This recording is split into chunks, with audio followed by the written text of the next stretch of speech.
आजींमुळे अर्जुन देणार प्रियाशी लग्न करायला होकार। तर ठरलं तर मग या मालिकेच्या येणाऱ्या भागात आपण पाहणार आहोत। सायलीने अर्जुनला प्रेमाची कबुली दिल्यानंतर अर्जुन आता खूपच खुश असतो।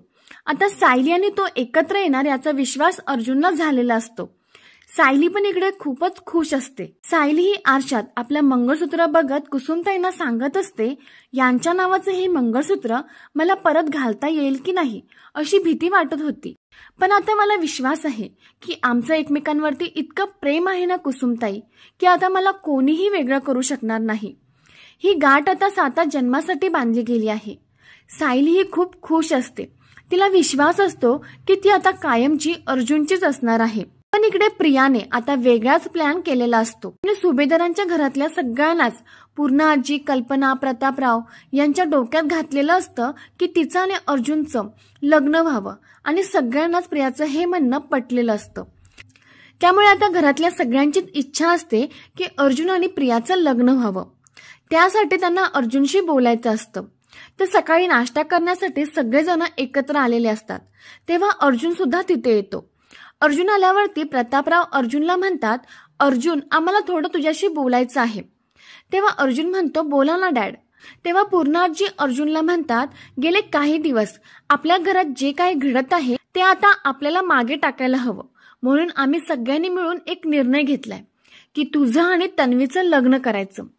पूर्णाजींचं हे बोलणं ऐकल्यावरती अर्जुन एकदम शॉक होतो। तो पटकन उभा राहून जोरात म्हणतो, काय? आणि तो रागात म्हणतो, काय जोक चालला आहे का इथे?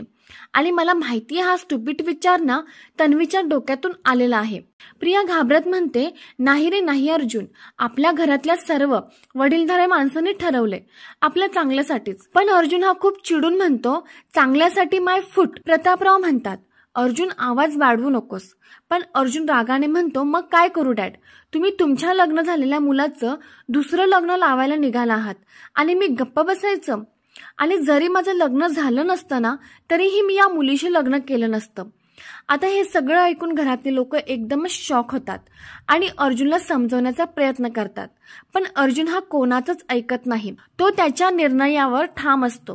तेव्हा पूर्णाजी अर्जुनला म्हणतात, अर्जुन मी तुला शेवटचं विचार, तू तन्वीशी लग्न करायला तयार आहेस की नाही? आणि अर्जुन पण आता मोठ्याने ओरडून सांगतो, मी पण शेवटच सांगतोय, मी या मुलीशी लग्न करणार नाही म्हणजे नाही। आणि अर्जुन हा चैतन्याला म्हणतो, चैतन्य चल इथून।